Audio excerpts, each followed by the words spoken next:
Y comenzamos. Muy buenos días a todos ustedes. Agradecemos muchísimo su atención. Estamos aquí muy contentos el día de hoy, felices de que estén aquí con nosotros. Todos ustedes, los amigos viejos, los amigos nuevos, los amigos de toda la vida de 199 sesiones sería esta. No sé cuántos años son, entre 52 sería más o menos 4 años. 4 años. Pues muchísimas gracias nuevamente por estar aquí. Como siempre, Café Marimba abre las puertas. Estábamos hace ya casi un mes, el 1 de mayo, nos tocó atender un evento en una playa maravillosa, en una playa que se llama Celestino. Y ahí en un hotel, en un boutique, un hotel boutique llamado Toninas, había una cocinita por ahí donde nos instalamos y atendimos un evento de 30, 40 personas durante 3 días, dándoles desayuno, comida y cena y colaciones. Fue una maravillosa experiencia para estar ahí, pero lo que sí quiero comentarles es que andábamos en chinga, para arriba y para abajo, y el pepino, y el mango, y la pechuga de pollo rellena de salsa de ciruela, y era darle de comer a toda esa gente y emplatar, y porque no querían buffet, querían platos. Y tuvimos que estar en modo experto, mi hijo Chuve, que es el chef de aquí, mi esposa Cachita, que está acá, maravillosa y preciosa, y yo y 2 personas más que estábamos allá en Celestino, en modo realmente experto. Teníamos que estar en friega, y yo de repente a lo lejos nada más veía a una persona que ahora sé que era Sergio, que venía caminando con un disfrute maravilloso, ¿no? Nosotros en madriza y él caminando como quien disfruta y tiene la sensibilidad de disfrutar esa congruencia entre playa, palapita, alberca, olas, maravilloso, un paisaje maravilloso, pero ahí con una tranquilidad enorme este hombre que nos veía en chinga estar, ¿no? Y creo que en ese momento aprendí que Sergio estaba en su lugar como una pieza de rompecabezas. Sergio estaba en un lugar que se veía que se estaba disfrutando, y nos dio mucha felicidad y mucha alegría conocerlo.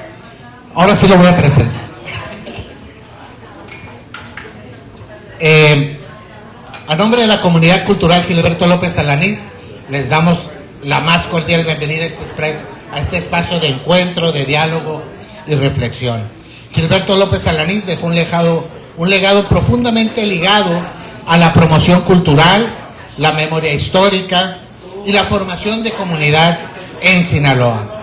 Impulsó espacios para la palabra, el pensamiento y la participación ciudadana, convencida de que la cultura podía transformar la vida pública y fortalecer la identidad de Culiacán. Su visión sigue viva en cada encuentro que apuesta por el arte, la literatura, la educación, la conversación como herramienta para construir una sociedad más sensible, crítica y humana. Agradecemos a quienes hacen el favor y posible esta charla: el Seminario de Cultura Mexicana, la Corresponsalía Culiacán, Marimba, gracias Jorge, el Programa Cultural de la Sierra al Mar, gracias Dinora, y la enramada Coloquio de la Novela Negra, maestro Diego Molina, que está nuevamente por nosotros. Por favor, un aplauso, porque salió de su operación súper bien. En una semana vamos a estar echando una cascarita de básquet y dice que no la arman. Tenemos que seguir trabajando por Culiacán, decía Gilberto López Alanís, y en ese espíritu seguimos construyendo espacios donde la cultura, el arte y la comunidad se convierten en herramientas de transformación social. Hoy nos acompaña nuestro amigo Sergio Enrique Avilés de la Garza, escritor, periodista y realizador mexicano, nacido en Saltillo, Coahuila, cuya trayectoria artística y periodística abarca casi 5 décadas. Inició su carrera en 1976, cuando todos nosotros éramos unos pollitos, en el periódico Vanguardia, donde publicó durante varios años la tira cómica Ping Pong, distribuida posteriormente de manera internacional por Los Angeles Times Syndicate, es empresa por la que también trabajó como traductor. Estudió Ciencias de la Comunicación en el Instituto Tecnológico de Estudios Superiores de Monterrey, después de iniciar estudios de Ingeniería Mecánico-Administrador en el mismo sistema administrativo. A lo largo de su trayectoria ha desarrollado una obra profundamente vinculada con la narrativa, la memoria, el humor, la observación social y la identidad del norte de México.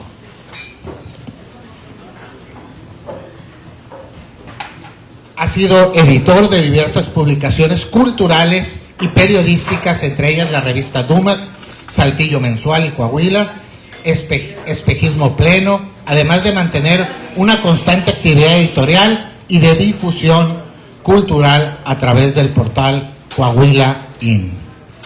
Como autor ha publicado obras como Me enamoré de una cucaracha, Indie, Gestión Pública, Exploré del Río, El nombre del gato y Joyas de la familia, esta última publicada por Alfaguara en el 2022.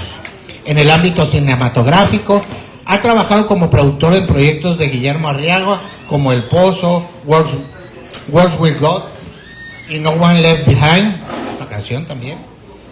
Además de producir la película A Cielo Abierto, dirigida por Mariana y Santiago Arriaga. También ha dirigido cortometrajes y documentales enfocados a temas culturales, sociales y comunitarios, entre ellos El fin del mundo, Galatea, El renacer de Itzle y Mujeres empoderadas con tractocamiones. Están muy buenas. En reconocimiento a su trayectoria y aportaciones culturales, en 2021 recibió la medalla Venustiano Carranza, otorgada por el Congreso del Estado de Coahuila. Hoy nos invita a reflexionar sobre los vínculos entre la literatura y el cine, dos lenguajes narrativos que dialogan constantemente para construir imaginarios, memorias y tomas y formas de comprender nuestra realidad. Lo dejamos con esta charla, Literatura y Cine, Vértices de la Narrativa. Recibamos con un fuerte aplauso a nuestro amigo Sergio Avilés. Por favor, muchas gracias por estar aquí. Lo super presenté. Muchas gracias por estar aquí, muchas gracias a Marimba, a la comunidad artística y a ustedes por estar aquí, como dice el maestro, trabajando por Culiacán, porque parece ser que las malas noticias dominan de lo que se habla, de lo que se escucha fuera de Sinaloa, y resulta que sigue habiendo mucha más gente buena y gente trabajadora, así es que aquí estamos como parte de ese esfuerzo. Y me da mucho gusto que esté aquí mi familia también, aunque ellos ya tienen el libro, ya no lo van a comprar. Es una mesa menos, pero si quieren llegar a su casa, regresar a su casa con un comprobante de que estuvieron aquí realmente, pues aquí están los libros, Joyas de la Familia y El nombre del gato, que pueden adquirir con mi esposa, que es la dueña de los recursos también.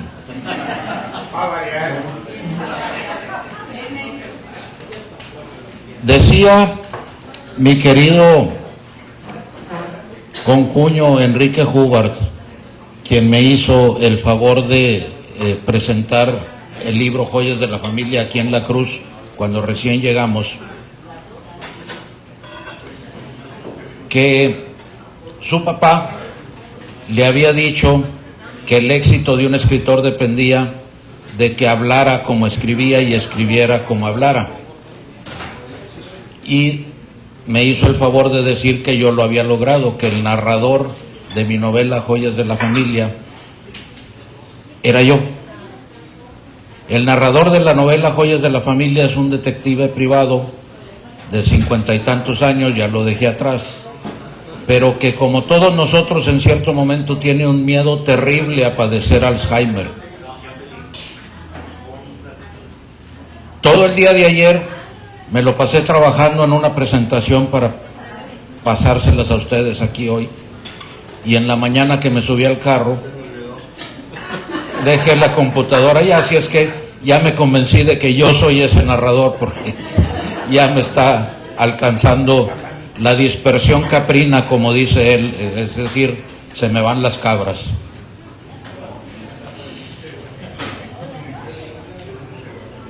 Como dice mi currículum, yo trabajé mucho tiempo como traductor para Los Angeles Times, para la agencia de noticias de Los Angeles Times. Cogíamos noticias en inglés y las distribuíamos en español en toda América Latina, todos los países hispanoparlantes, incluso el país en España, en fin. Y ese trabajo ocupó la mayoría de los traductores, quedaron a un lado. Ahora resulta que unos audífonos de $50 te traducen 250 idiomas de manera simultánea, y lo hacen cada vez mejor y cada vez con voces menos automáticas y más parecidas a las nuestras. Entonces, ese trabajo, como muchos otros, se acabó. Y pues yo quedé ante la disyuntiva de qué hacer.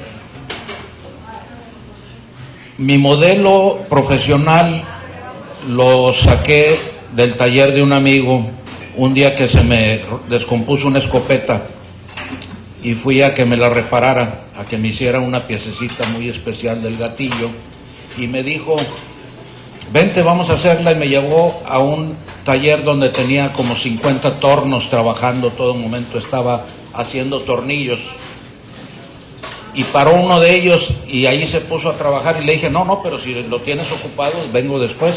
Me dijo, no, estos los tengo ocupados haciendo tornillos todo el tiempo, porque los tornillos los vendo por kilos, y cuando me llega una pieza interesante como la tuya, paro la producción y me pongo a hacer esta pieza.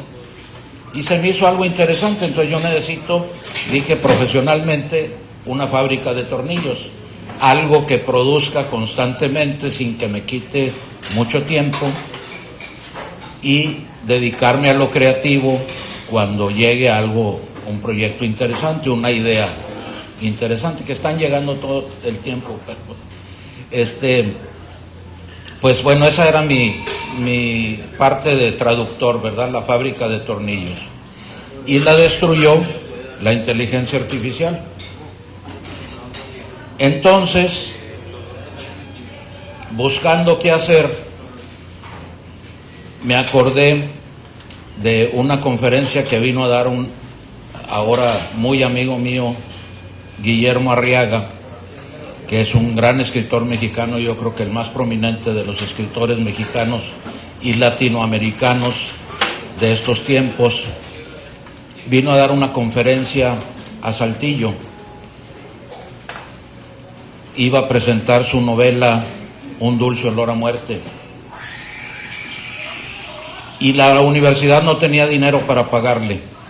Entonces dijo él, bueno, páguenme con una cacería. Y el director de la escuela de comunicación me habló a mí porque dijo, eres el único cazador que conozco, ¿te podrás hacer cargo de este chilango? Y dije, ¿cómo no? Y entonces nos hicimos muy amigos. Después les contará él esta anécdota, porque le encanta a él contarla de cómo nos hicimos tan amigos, a dónde lo llevé de cacería. Pero el caso es que me empezó a invitar a trabajar con él como productor. Hicimos una película en Saltillo que se llama El Pozo, que pueden ver en mi canal de YouTube. En YouTube me encuentran como Ser Avilés. Ser, las primeras 3 letras de Sergio, y Avilés, Ser Avilés. Ahí está la película El Pozo, que se hizo para conmemorar el centenario de la Revolución y el bicentenario de la Independencia de México en el año 2010. Y se hizo en Coahuila, en el desierto de Coahuila. Anduvimos 3 meses recorriendo todo el estado, buscando las locaciones, buscando a los personajes que quería que salieran. Quería un viejo, grandote, recio, de ojos claros, y yo le decía, no lo vamos a encontrar. Pues lo encontró. Dijo, es que si yo lo soñé, es que existe. Luego me llevó a otros proyectos, me llevó a uno en Coatzacoalcos, una película hermosísima que se llama Words with Gods, Hablar con Dioses. Esa es una película que se le ocurrió hacer a él con 10 directores muy prominentes, todos ganadores de grandes premios, como Bahman Gobadi, por ejemplo, un iraní que hizo una película sobre los niños que desentierran minas, que se llama Las tortugas pueden volar.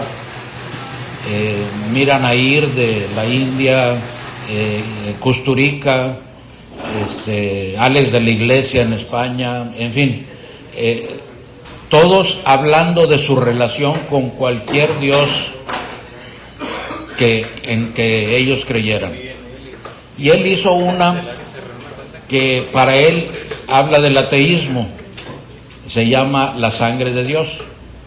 Entonces fue una superproducción en donde hizo llover sangre por todos lados. Llevábamos bombas con irrigadores, ríos de sangre en las calles, cayendo por las escaleras hacia el río. Luego fuimos a una cascada impresionante y la tiñó de rojo también. Y no solo era teñirla de rojo, sino que era usar tintas ecológicamente inofensivas y que se deterioraran rápido para no alterar el ambiente, pero tiñó de rojo esa cascada. Luego nos llevó como 4 horas por un camino de terracería con lodo, con 4 o 5 camiones llenos de gente, catering, un chef con todo el servicio de comida para los que llevábamos ahí, a filmar una escena en una playa desierta que dura en la película 3 segundos.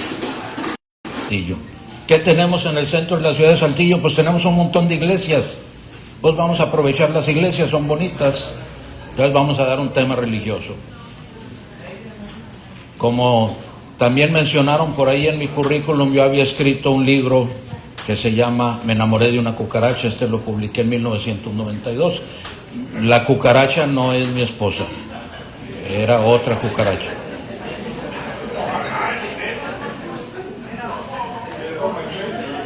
Y ese libro, cuando estábamos discutiendo cómo nos iba a impactar los libros electrónicos, cómo nos iban a impactar, yo dije, pues este libro ya no tiene mucho futuro, son cuentitos cortos de los que publicaba cada semana en el periódico. Vamos a ver cómo se mueve en internet como libro electrónico. Y entonces empezaba Twitter en esos años y metí un tweet que decía, si quieres este libro de regalo, pídeselo a Santo Claus. Y me pidieron como 200 libros en ese año. Y luego, al año siguiente, las mismas personas, oye, cambié de computadora, se me perdió, ya no lo encuentro, etcétera, me lo volvieron a pedir. Entonces yo dije, pues, en realidad no hay tanto peligro una vez que está en la nube un libro, sí está disponible, pero la mayoría de la gente no sabe buscarlo. ¿Quién sabe ahora ya con la inteligencia artificial tan desarrollada como está, a lo mejor lo encuentra más fácil? Pero se me quitó un poquito el miedo. Pero el caso es que una de las personas que leyó ese libro fue una actriz argentina, Lorena Meritano, y me dijo en un tuit muy bonito, oye, me sacaste de una depresión.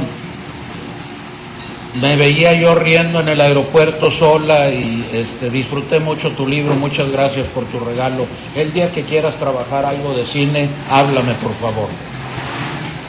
Entonces yo dije, bueno, pues ya tengo a mi actriz. Y le mandé un tweet, escribí una historia porque estábamos en el año 2011, se suponía que el mundo se iba a acabar en el año 2012, había una profecía maya por ahí que tenía fecha, un día específico de diciembre, se iba a acabar el mundo. Entonces se me ocurrió una historia muy simple, una mujer hermosa, el último día del mundo, llega a la iglesia y va al confesionario con el padre y le dice, oiga padre, pues ya que es el último día del mundo, le tengo que decir, estoy enamorada de usted. Y pues lo sonsaca. Entonces escribí ese guión y se lo mandé a Lorena y le dije, mira, ya escribí tu historia. Y me contestó ella por un tuit abierto, eres un caballero, tienes un excelente sentido del humor y tienes palabra. Claro que voy a Saltillo a trabajar contigo. ¿Y ahora qué hago? Pues a echar a andar todo, ¿verdad?, para hacer la película. Pedí apoyo de mis amigos restauranteros, apoyo de mis amigos hoteleros para que nos hospedaran. El alcalde de ese tiempo nos pagó el traslado de Lorena para traerla desde Argentina para Saltillo. Por supuesto que pagó con creces ese viaje, porque lo que puso en Twitter sobre Saltillo, los lugares que fuimos a visitar, los museos, etcétera, pues fueron más redituables que cualquier campaña publicitaria que se pudo haber hecho, e hicimos nuestra película. Y fue una experiencia tan bonita que dije, tengo que repetirla, ¿verdad? Comercialmente fue un error porque la hicimos de media hora. Yo me imaginaba que podía caber en los slots de la televisión, en los programas de media hora, pero resulta que en ese tiempo también ese esquema cambió, porque ya las televisoras no son lo que fueron y todo el paradigma está cambiando constantemente. Entonces pues no era una buena idea tener una película que ni era cortometraje ni era largometraje, era mediometraje, vamos a decir así.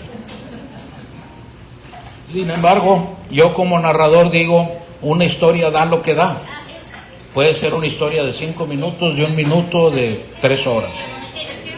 El mismo Quentin Tarantino nos dice, yo no sé por qué la gente se queja de una película de 3 horas que se le hace muy larga y luego se sienta todo un fin de semana a ver una serie de 28 capítulos en sábado y domingo sin levantarse del sillón. Entonces, no hay nada escrito a fin de cuentas sobre reglas de esto, ¿verdad?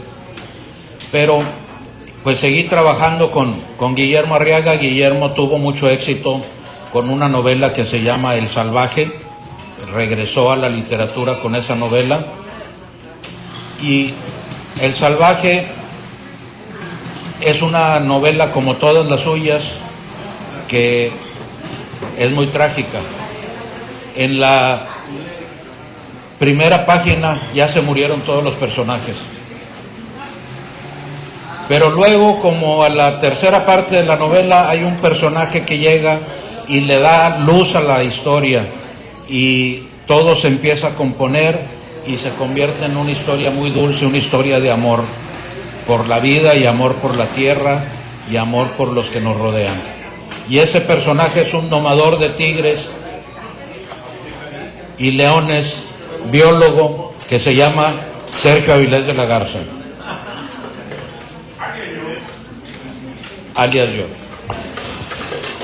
Entonces me convirtió en personaje de una novela y resulta que empezó a presumirme por todos lados en donde presentaba su novela que allí estaba yo. ¿Y tú qué has escrito? Pues entonces ahí salió, ya tenía mi novela El Nombre del Gato. El Nombre del Gato es una novela que salió de un viaje que hicimos a la Semana de la Moto en Mazatlán. Al segundo día de estar en la Plaza de la Moto, donde es un ruidazo y humo y música de rock pesado, me harté yo y me salí a conocer la ciudad de Mazatlán, que tenía mucho de no visitar. Desde niño yo creo que no había regresado más que ocasionalmente de pasada ahí con la tía Lipa y a las nieves de Medrano. Y decidí darme la vuelta por la ciudad y empecé a ver cosas maravillosas.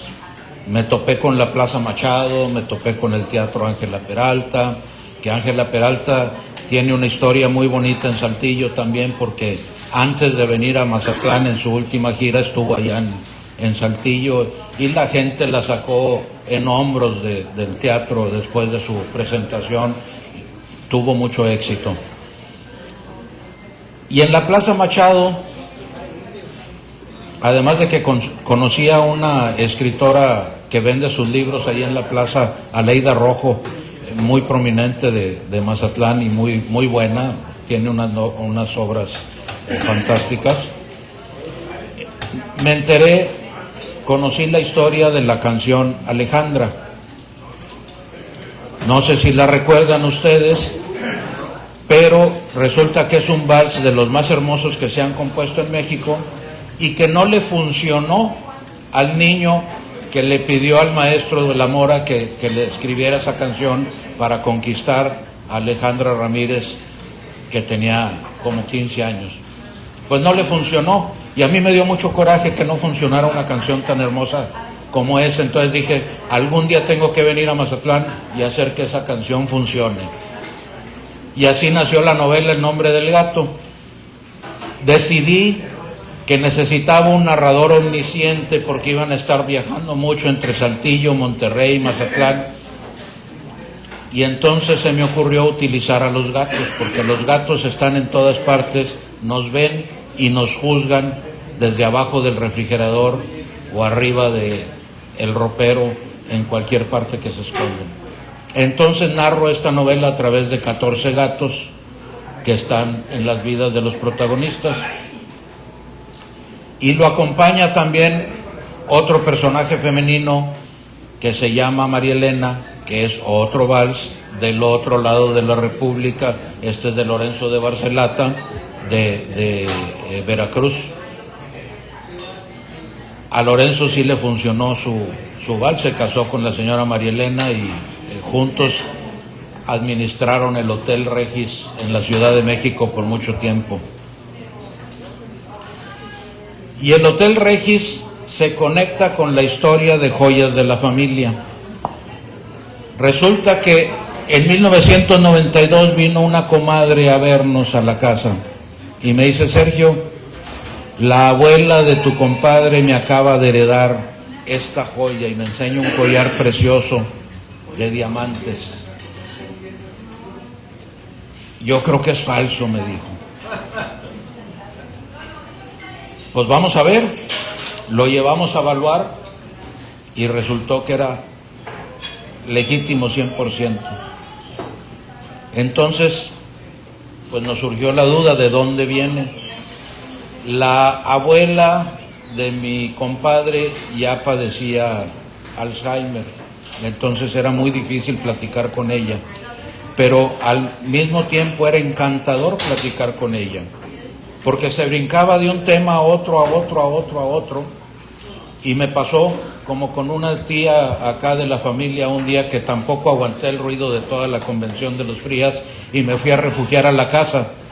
Y en la casa me salió una viejita y se me quedó viendo asustada porque pues encontró un desconocido ahí en la sala de repente y me dijo, ¿quién eres tú? Le dije, no se asuste, yo soy Sergio, el esposo de Melro.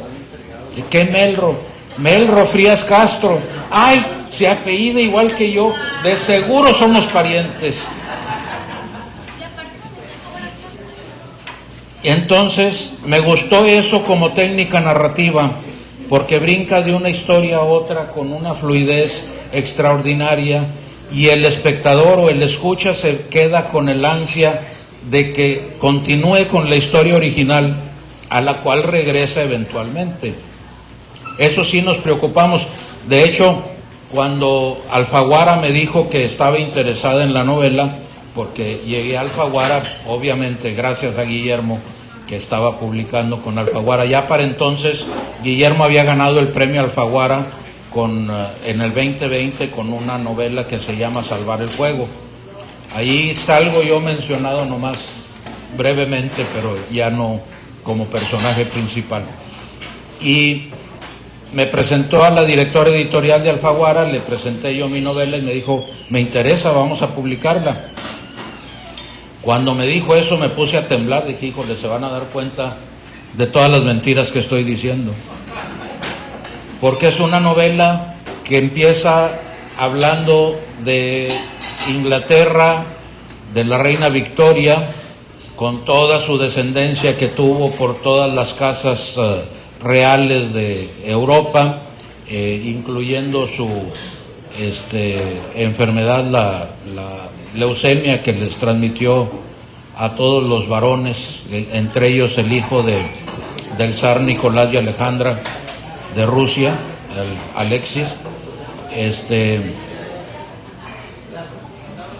que ya nunca llegó a ser zar, el pobre.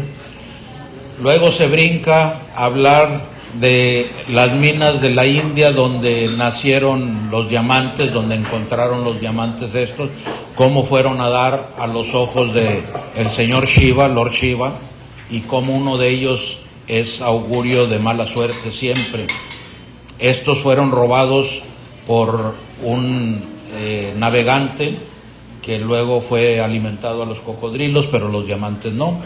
Los diamantes llegaron a Ámsterdam, de Ámsterdam fueron a dar con Catalina la Grande, que acababa de dar el golpe de Estado y se había quedado ella como gobernante en la Rusia, deponiendo a su marido y cambiando diamante, que era originalmente Gregory Orlov, lo cambió por otro Gregory Potemkin.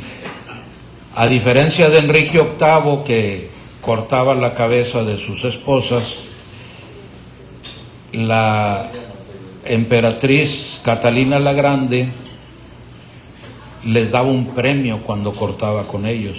A Orlov le regaló un palacio, a Potemkin le puso su nombre a un acorazado que después cobró relevancia en la revolución cuando Sergei Eisenstein hizo esa película maravillosa, El acorazado Potemkin, cuando los marineros se sublevaron y se robaron el barco para la revolución rusa también. Ese barco llegó a Rumania y ahí lo recibió el rey Carol, que era pariente también de Nicolás, pero les dijo, no te puedo dar asilo porque me va como en feria, no me puedo poner en contra de Rusia, pero lo que sí puedo hacer es salvarlos a ustedes, darles un salvoconducto para que se vayan a hacer su vida en otros países. Si regresan a Rusia los van a matar. Y entonces el zar Nicolás vino a Rumania a recoger ese barco, se lo llevaron de vuelta para allá, para Rusia, y se llevaron muchos tesoros de Rumania porque querían protegerlos, porque ya veían que estaba mucha inquietud revolucionaria y pues no se dieron cuenta de que iban a la revolución 100%. Pero acá en Rumania, un hijo del rey Carol, un sobrino del rey Carol, que era Carol II, era el destinado a ser rey, y su constitución del país no le permitía casarse con nadie que no fuera de las casas reales de Europa. Entonces finalmente, después de muchos amoríos que tuvo y una vida estudiantil muy desordenada, muy padre, se casó con una princesa de Grecia, la reina Elena, ahora reina de Rumania, pero siguió con sus amoríos. Conoció a otra Elena Lupescu, se enamoró de ella y finalmente renunció al trono, agarró lo que pudo de joyas y de cuadros y de automóviles, cogió un tren y se vino, no en el tren obviamente, llegó a dar hasta México, llegó a Cuba y luego a México, se hospedó en el hotel Regis, y ahí en el Hotel Regis una de estas joyas cambió de manos y cayó en posesión de un comerciante de Saltillo. Así fue como la joya llegó a Saltillo, pero descubrir todo eso en tiempos previos a la internet, tuvimos que hacer una investigación en los periódicos. Afortunadamente, mis tíos, los hermanos de mi papá, tenían una hemeroteca porque recibían el periódico Excelsior todos los días, pero una semana tarde. Llegaba en el tren a Saltillo y lo coleccionaban, tenían alteros de periódico, entonces ahí pudimos sacar las fotografías de cuando el rey Carol estuvo con Madame Lupescu en la vida social de México, de la Ciudad de México. Ahí pudimos ver un pequeño detalle de la joya, una grabación del diseñador. Pudimos encontrar en la enciclopedia británica, que antes tenía que consultar, si recuerdan ustedes, sacar un libro que era la Macropaedia, en donde venían parrafitos de todos los temas y te referían a los temas, a los libros donde estaban más desarrollados, y ahí fuimos armando la historia hasta saber exactamente de dónde venía la joya. Eso es lo que narra Joyas de la Familia.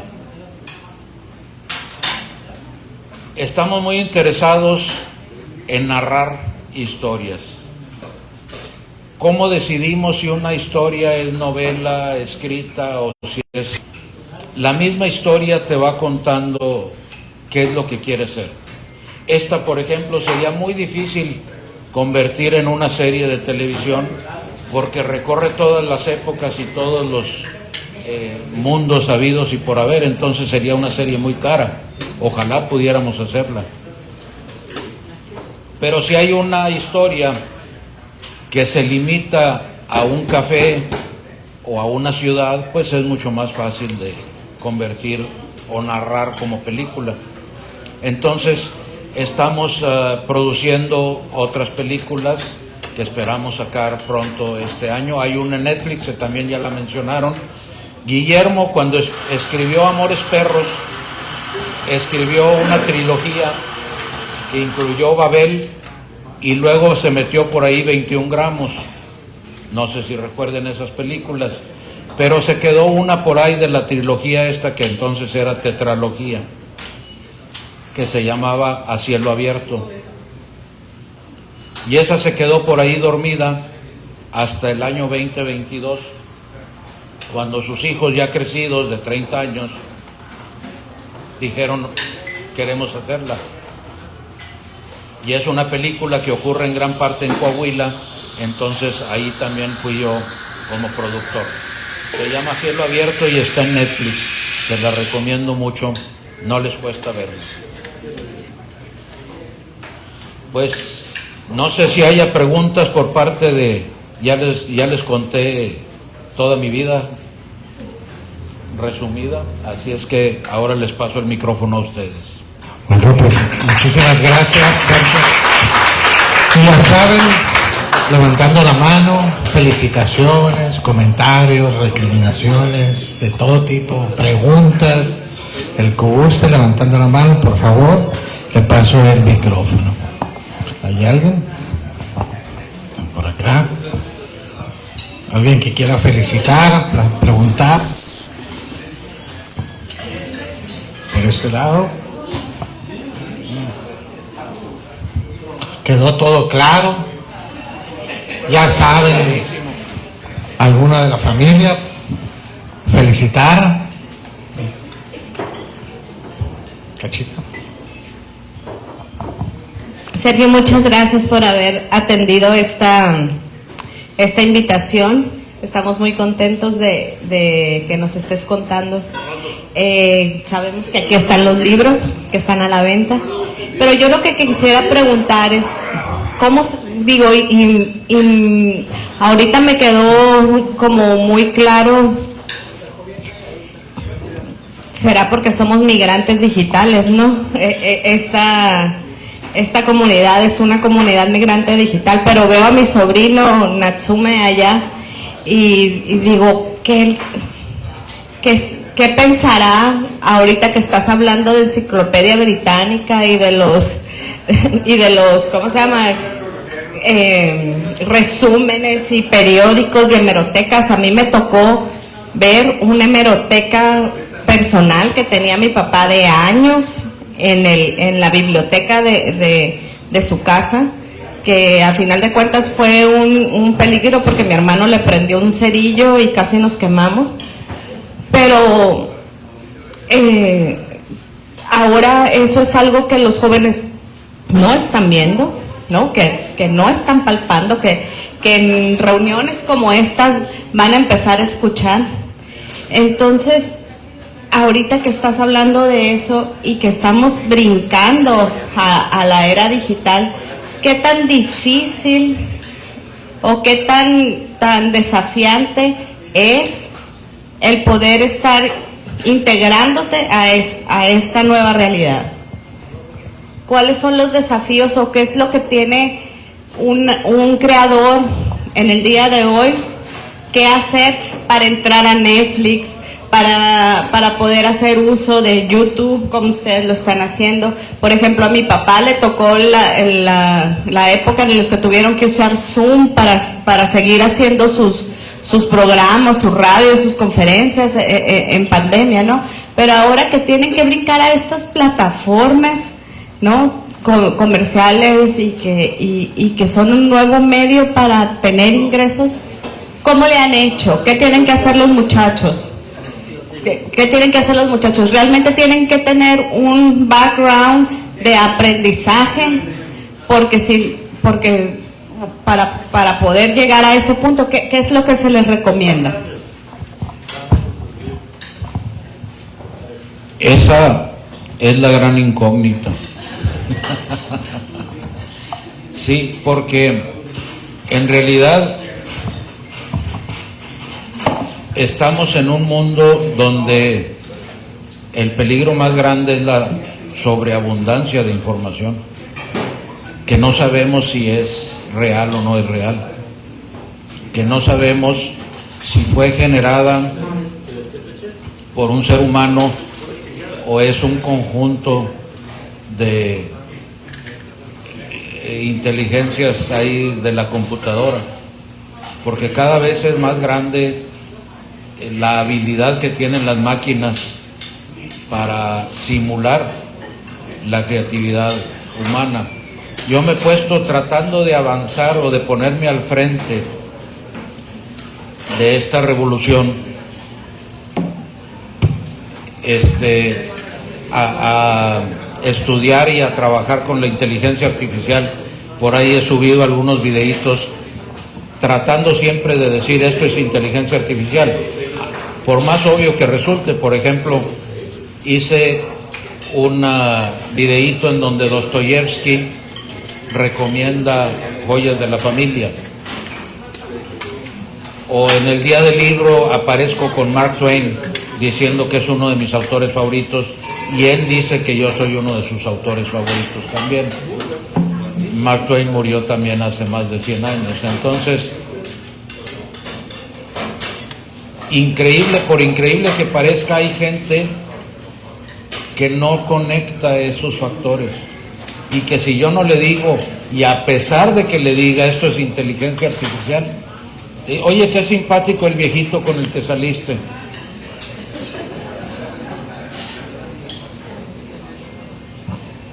La cantidad de noticias que nos invade todos los días.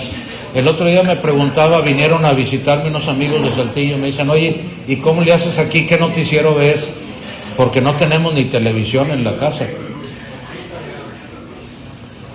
ni tele abierta, ni ninguno de los... Le digo, pues en realidad es que no sigo ningún noticiero, ¿verdad? Cuando se conecta uno con YouTube, domina el tema de Rocha Moya y de Insunza y el tema de Sinaloa del lado negativo, y tiene uno que esforzarse por buscar noticias positivas. Oye, ¿cómo les fue con la cosecha de maíz? ¿Quién fue la reina del carnaval? Ahora tuvimos ahí en la comunidad de Celestino una reina la flor más bella del ejido, que de veras es una muchacha muy bonita y muy, muy buena gente. Esas son las noticias que debíamos de estar buscando y que debíamos de estar destacando y que debíamos de estar comentando. Entonces es una responsabilidad ya que nos cae a cada uno de nosotros el producir obra genuina y el buscar obra genuina para no enamorarnos de una computadora a fin de cuentas y tener una conexión con personas reales. Pero es compartir tu experiencia, tus libros, todo, ¿no? Nos dices que has dicho, has contado tu vida, pero yo creo que por las múltiples participaciones que has tenido en tu corta vida, pues yo creo que nos has dado cierto humor o ciertos destellos de lo que ha sido tu vida, ¿no? Y la verdad lo aprecio mucho. Yo te quiero preguntar, porque me caló, ¿cómo es que tú evalúas el peso, el valor de una historia? ¿Cómo la fragmentas? Después de fragmentarla, cómo la estableces como una unidad que pueda ser contada, leída? O sea, hacerla partícipe, pues. No sé si me explique. Creo que sí, y es uno de los meollos. Hay que encontrar puntos de unión. De hecho, hay un libro muy interesante de Freud que se llama El chiste y su relación con el inconsciente. Y ahí tiene una definición muy bonita de lo que es el chiste o el humor. El humor, dice, es un cura que va por ahí cazando parejas que aparentemente no tienen ninguna relación entre ellos, principalmente aquellas cuyas familias se oponen al matrimonio. Encontrar esa relación es encontrar el valor de la historia.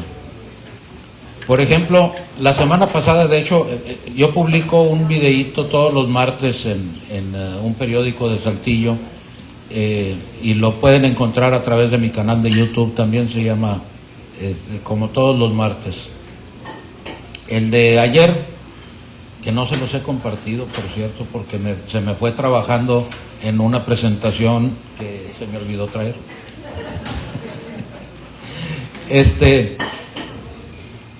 Resulta que andaban por ahí los cuervos muy inquietos alrededor de nuestras palmeras. Y me llamó mucho la atención y lo relacioné de inmediato con la primera película de terror que yo vi, que fue Los pájaros, de Alfred Hitchcock. Y la vi el año de su estreno en México, en 1963. Tenía yo 6 años, porque una niñera con la que me dejaron mis papás esa tarde fue con su novio al cine y no le quedó otra más que llevarme a mí también, aunque me sentaron en la fila de adelante. Pero pues me dio cierto miedo ver a todos estos cuervos revoloteando arriba de nosotros, ¿verdad? Y inmediatamente dije, ¿qué será? ¿Qué traerán? Y me puse a investigar un poquito y me di cuenta de una cosa muy curiosa que me dio más miedo todavía. Hitchcock se basó en una novela, igual que para otra de sus películas, Rebecca, en una novela de Daphne du Maurier.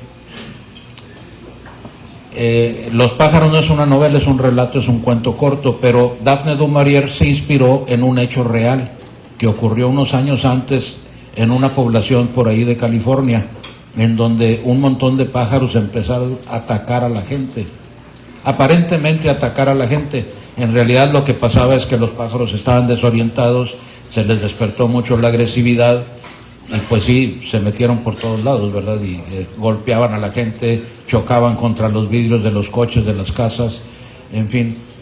Y muchos años más tarde se descubrió que estos pájaros estaban intoxicados porque habían comido pescados contaminados en la playa por una alga parecida a la de la marea roja. Y resulta que unos días atrás, ahí en Celestino, tuvimos el fenómeno de la bioluminiscencia, que es algo que hace brillar a la espuma del mar, al agua del mar en la noche. Y era una noche sin luna, así es que se veía muy bonito. Pero no es algo tan bueno porque es una sobreabundancia de algas y que a fin de cuentas están asociadas con la marea roja, que paraliza las actividades pesqueras y que nos trae muchos peces muertos a la orilla, y esos peces pues los consumen los cuervos y las gaviotas, y pues ahora resulta que los tenemos aquí alebrestados, ¿verdad? Entonces eso pues hay que buscarlo, porque en realidad ¿quién se va a imaginar o quién va a poder relacionar una cosa con otra, verdad? En uno de mis videitos estos más queridos por mí, relaciono, por ejemplo, a Newton con el descubrimiento del cálculo, que Newton descubrió o relacionó toda su teoría del cálculo en una pandemia. Tenían una pandemia de peste bubónica y se cerró la universidad, entonces pues él se puso a trabajar y desarrolló todo lo del cálculo infinitesimal, que nos dice pues que todo puede estudiarse en fracciones pequeñísimas, ¿verdad? Luego de Newton me paso a Röntgen, que descubrió los rayos X, y luego otro señor que descubrió que un objeto puede explicarse según su sombra, la sombra que proyecta desde diferentes ángulos. Si yo lo ilumino de arriba, si lo ilumino de un lado, si lo ilumino del otro, voy teniendo la conciencia de cómo es ese objeto. Y si lo ilumino como en el cálculo infinitesimal de todos lados, tengo una idea muy clara de cómo es ese objeto. Cuando es un objeto sólido que estoy proyectando a través de sombras afuera, pues sería un ejercicio medio inútil, como contar las patas de las vacas para saber cuánto ganado tengo, ¿verdad? Y dividir entre 4. Pero cuando estoy hablando del interior del cuerpo humano, como hizo Röntgen posible ver con sus rayos X, entonces utilizo todo ese proyección de sombras y tengo un tomógrafo. Y así llegamos al descubrimiento del tomógrafo. Ese tipo de relaciones, pues hay que rascarlas y hay que tener la astucia para buscarlas, pues. Sergio. Sí, señor. Disculpa. Mira, yo relato unas impresiones que me quedaron en los años 60. Había cineclub, había muchas películas prohibidas en aquella época y había muchas películas que quedé impresionado inclusive, principalmente las obras de Alejandro Jodorowsky, El Topo y otras similares que estaban prohibidas, La Rosa Blanca, que el problema de revolución, que las enlataron y así sucesivamente. Esto quedó almacenado en muchas películas por la política que había en aquella época represiva de los gobiernos.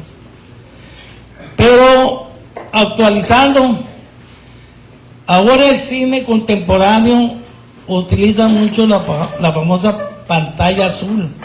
Hay cosas que vemos en el cine que no existen. Inclusive para hacer la película Odisea del Espacio, se adelantaron para hacer esa película.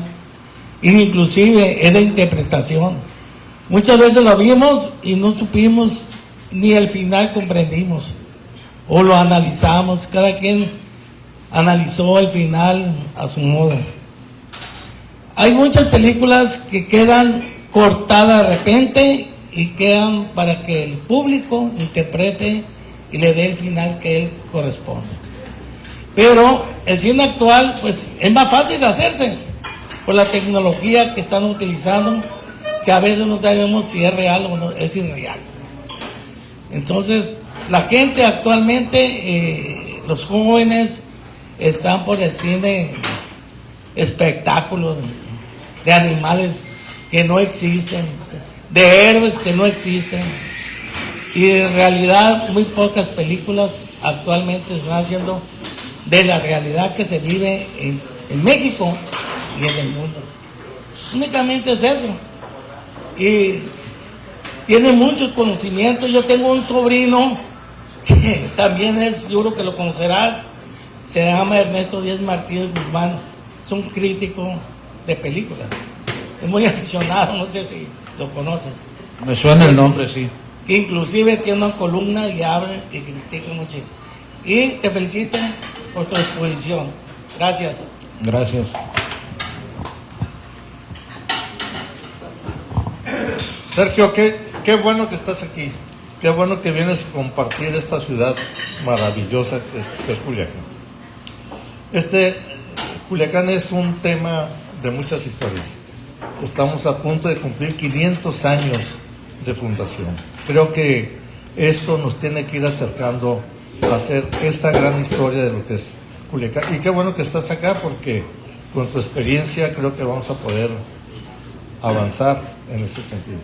Felicidades, es un trabajo muy amplio el que has hecho, me da mucho gusto. Y una pregunta a la de los $64,000, ahora la vamos a poner. Bueno, yo creo que, no sé si esa era la señora, tu esposa. ¿Se vive de esto que tú haces?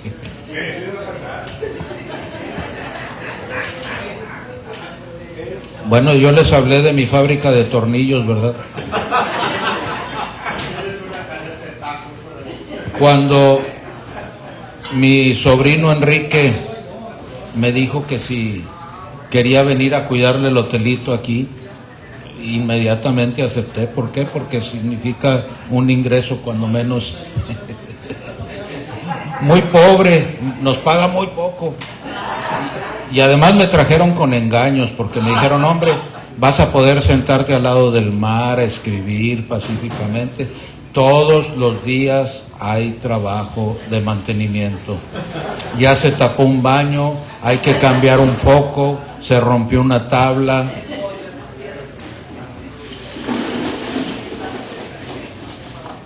Pero, mira, hace unos años, en la pandemia, me invitaron a hacer un análisis de la industria editorial. Del 100% de los libros que se publican, el 80% son de texto. Esos los quitamos porque pertenecen a la Secretaría de Educación. Digo, eso no entran mucho en el juego. Del otro 20% que queda, el 80% de esos son libros de autoayuda y de enseñanza de idiomas, principalmente inglés. Nos queda el 20 del 20 del 20. De ese 20% que son los libros de, vamos a decir así, de no ficción, de ficción, perdón, que es el ambiente o el ámbito de la literatura. Si tú divides el número total de títulos distintos que se publicaron en un año entre el total de ventas y le dejas, tradicionalmente una editorial le da al autor el 10% del precio de venta del libro. Ellos corren con todos los gastos de impresión, distribución, etcétera, promoción, se supone que hacen promoción, pero te dan el 10%. Bueno, ese 10% de todos esos libros significa como 30,000 pesos por título al año para cada autor. Entonces, me podrás decir si vives con 30,000 pesos. Ahora, eso es un promedio, porque resulta que el 80% se lo lleva Guillermo Arriaga y Sofía Segovia con El murmullo de las abejas y Tamara Trotner con Nadie nos vio partir, y el 20% lo dividimos entre todos los demás.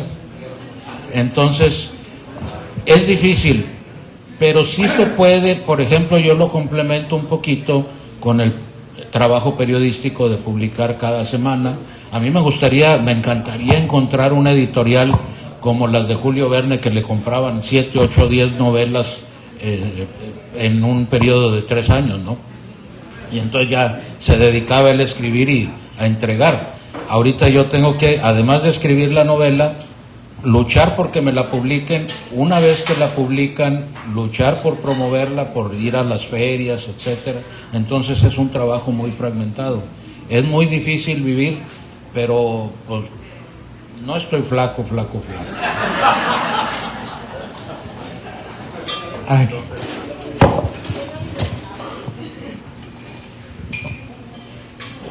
Sergio, pues la verdad es que no nos cansamos de presumirte en la familia, de todas tus cualidades, de todas tus virtudes. Y un tema que me llama la atención, lo tocaste desde luego y aquí en algunas preguntas que te hicieron, es el de la inteligencia artificial. Como maestro, algunos de mis compañeros maestros que aquí están y son muy distinguidos, tienes realmente aquí en quienes te escuchan a un grupo de personas que aquí en Sinaloa todos admiramos, todos respetamos, son grandes maestros, y yo supongo que ellos, al igual que yo solamente soy un principiante, me he preguntado, ¿qué vamos a hacer con la inteligencia artificial cuando una pulga te llega y te pregunta, no maestro, yo ya lo consulté en Google y quién sabe si lo que usted está diciendo sea efectivamente realidad? Y claro que nos coloca en una situación muy difícil de qué hacer, como punta de lanza, digamos, hacerle entender a nuestros alumnos que es 1000 veces más útil y productivo el estudiar en los libros de texto que andar consultando a Google para cuestionar al maestro, que muchos de ellos estoy seguro que ya los cuestionaron. Y como yo ya no doy clases, porque las di incluso en la UNAM, pues ya no corro ese riesgo, ¿no? Fíjate que dentro de la infinidad y la riqueza de la información que se distribuye por las redes sociales, me encontré un día con la referencia de alguien que escribió que qué van a hacer con la inteligencia artificial si en un encuentro de ajedrez entre Garry Kasparov y una máquina, pues le había ganado la máquina. Inmediatamente yo le contesté, sí, le ganó a Garry Kasparov, pero no a Bobby Fischer. Yo hace muchísimos años que leí la noticia de que Bobby Fischer se enfrentó a una máquina y que el ganador de ese encuentro había sido Bobby Fischer. ¿Qué me dejó desde hace 20 años? No sé. Bobby Fischer era muy excéntrico, así ha sido definido y caracterizado, pero era un individuo de una inteligencia que yo creo que pocos ajedrecistas han surgido en el mundo como él. Entonces Bobby Fischer le ganó una máquina y eso coloca, digamos que en ventaja a los maestros que deben hacer valer ese argumento por sobre el de la inteligencia artificial. La inteligencia artificial, como todos, genera retos, desafíos. En tu caso, por ejemplo, no hablaste porque, aunque no lo crean aquí, la modestia te acompaña.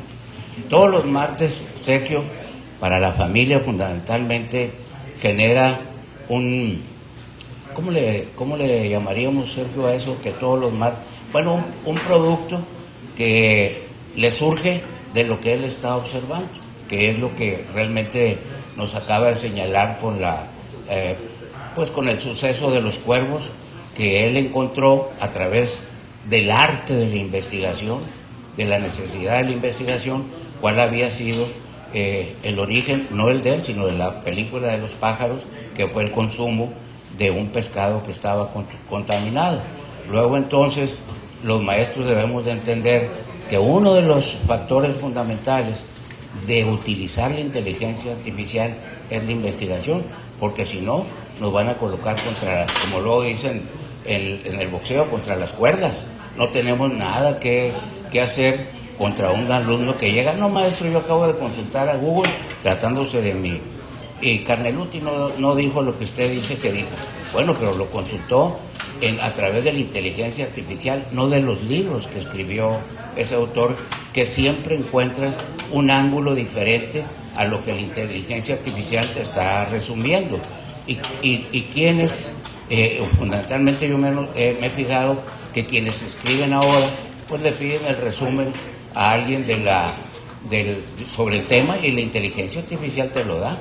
Yo lo he observado con algunas personas, y creo yo que eso coloca a todos mis maestros que están aquí, que son brillantes todos, pues en la circunstancia de poder encontrar el camino para que en el aula, frente a los niños, se quede clarísimo la importancia que tiene el análisis personal de los libros y no estar acudiendo, que no es malo acudir, en el caso tuyo, por ejemplo, y en el caso de Enrique Hubbard, mi cuñado también. Le decía a Mariana el otro día, oye, te lo digo a ti, que es su hijo, busquen todos los artículos que escribió Enrique en una revista que se llama, algo así como la revista del Diplomático, que escribía Enrique con cierta regularidad, que si los concentras desde una riqueza intelectual de primera línea. Y en el caso tuyo, todo lo que nos envías martes con martes, que yo creo que no sé cuántos años tengas en ese ejercicio, pues te da para un libro y te da para que muchos de los que estamos aquí pues tengamos también a la mano un libro, y ciertamente muy ilustrativa, porque se aprende del conocimiento. A mí me ha llevado a hacer la investigación, ahora ando como loquito estudiando las primeras corrientes filosóficas, y he llegado, y sobre todo las corrientes filosóficas y filósofos, Epicteto, Marco Aurelio, Sócrates, Platón, Aristóteles, Séneca y tantos que dieron origen a las principales corrientes y escuelas de la filosofía. Y también he estudiado las escuelas del pensamiento docente. Me he llevado porque ahora tengo tiempo de hacerlo. Pero entonces simplemente con la idea socrática de yo solo sé que no sé nada, y llevar a cabo en el aula el método mayéutico, que es de la pregunta, estar preguntando y llegar a través de la pregunta a una conclusión que ni tan siquiera es definitiva, porque así lo señala la propia corriente filosófica, es simplemente la verdad del momento, de lo que a lo que se dio, sí, de la verdad del momento. Entonces, decirte que es cierto, no es exactamente muy productiva en dinero la tarea que tú haces, pero es un ejemplo, y es un ejemplo que a lo mejor no se difunde como la humedad. Siempre decimos, mira, como la humedad, quiere decir que hay resquicios que parecen invisibles donde el agua los penetra. Pues ese es exactamente el caso de todo lo que se genera por los intelectuales. De repente dejan unas gotitas que aparentemente no es el gran caudal, pero que son muy valiosas. Muchas gracias por invitarnos y por hacernos partícipes de otras de tus intervenciones, que a nosotros, a tu familia, muchos nos dejan. Te admiramos y eres un orgullo de nuestra familia, y estoy seguro de que quien te escucha seguramente tendrá interés en conocer de fondo a todo el mundo. Entonces, muchas gracias, Sergio, por eso, y hay que hacer la concentración.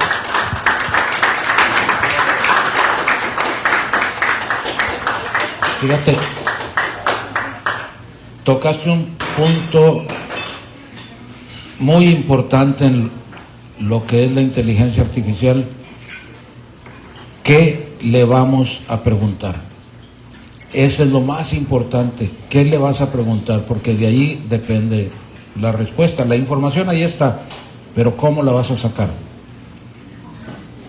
Ese es el punto, y la respuesta mejor que me he encontrado nos la dio Carol Lewis, el conejo de Alicia en el País de las Maravillas, que dijo, hay que correr y correr y correr para quedarnos en el mismo lugar. Yo, sí. Bueno, yo quería complementar algo también para usted, ahorita que estaba hablando sobre la inteligencia artificial.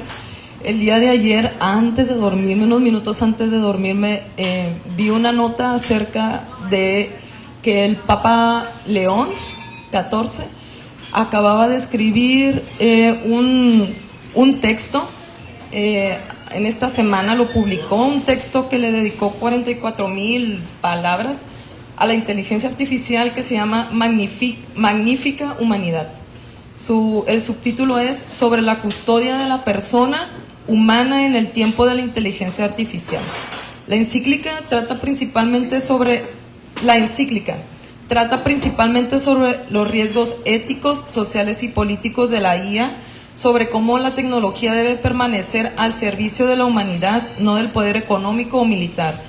Entre los temas están los más importantes: el peligro de que unas pocas empresas o gobiernos controlen la IA e impongan su visión moral, la crítica al tecnofascismo y a los modelos tecnológicos deshumanizantes, la preocupación por las armas autónomas y la vigilancia masiva, el impacto de la IA en el trabajo, la desigualdad y la manipulación de la información, la idea de que la IA pueda ayudar al bienestar humano, pero no sustituir el juicio moral, la empatía ni la conciencia, un llamado a regular la tecnología con criterios éticos y de bien común. Me pareció muy interesante este texto. No lo he leído porque lo vi justo antes de dormirme.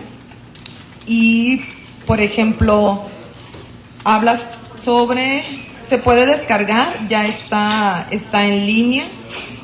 Y dentro de los índices, claro que sí toca temas de religión, pero se enfoca más a todo lo que son los temas ahorita actuales de la inteligencia artificial y la condición humana, los límites, la responsabilidad del trabajo humano, la vigilancia y la concentración del poder, la educación y la formación ética.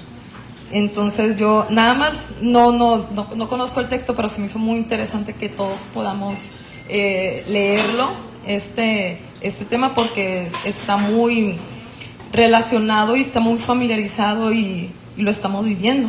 Entonces, y sí lo consulté en ChatGPT ahorita. Sí me ayudó, nada más para tener bien el dato, pero aquí están las referencias y las fuentes. Entonces, nada más. Se llama... ¿ya lo leí yo? Se llama Magnífica Humanidad. Gracias. Sí, es el riesgo de tener conocimiento sin humanidad. Bueno, sí. Escuché un análisis de esa encíclica y denomina el Papa como la inteligencia artificial como el anticristo. No en el sentido luciferano, sino en el sentido de... Antes la gente decía solo Dios sabe, y ahora solo ChatGPT sabe.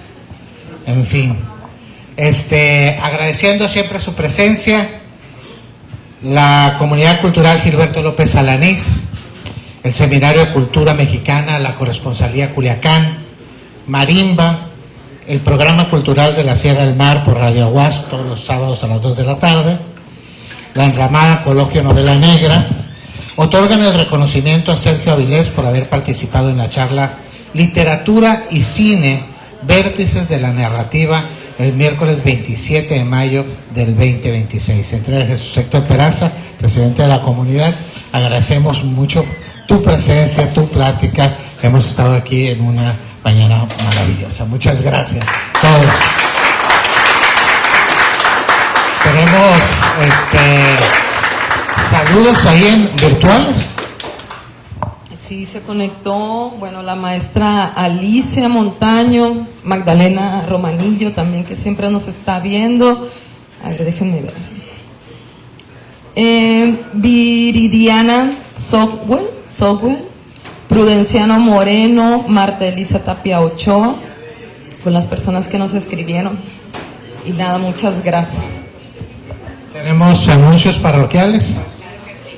Sergio, muchas gracias por estar aquí. La verdad que fue un deleite escucharte y aprender a poder integrar todas estas reflexiones y conocimientos. Algo que yo siempre les digo a mis pacientes, a las mamás de mis pacientes y a mis amigas, es que no nos podemos ver débiles ante la era digital. Y si no sabemos algo, entre nosotras mismas nos tenemos que preguntar, pero jamás dejarnos ver débiles frente a los hijos en este tema, porque el conocimiento, pues, es algo que se defiende. Es algo que se defiende. Me estoy acordando, déjame interrumpirte tantito, pero me estoy acordando de algo bien importante. Cuando en el Conde del Montecristo, el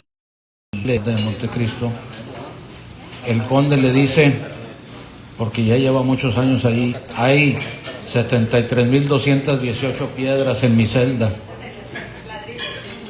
Y el fraile le contesta, sí, pero ya les pusiste nombre a todas. Esa es la diferencia entre la máquina y el humano. Así es, muchas gracias. Bueno, entonces, pues con la gratitud de haber llegado a esta sesión 199, pues bien contentos, les invito a que tengamos la sesión número 200. Profesor Santiago, ¿cómo la ven? ¿Sí vamos bien? ¿Es la 200 la próxima semana? Muy bien. Entonces la 200 se va a llamar ¿Quién sostiene la vida? Miradas desde la economía feminista, y va a estar Heidi Mares hablándonos sobre este tema. Los esperamos a todos y muchas gracias por su presencia. Es un honor para nosotros estar trabajando en esto y los libros están a la venta. Buenas tardes. Buen día.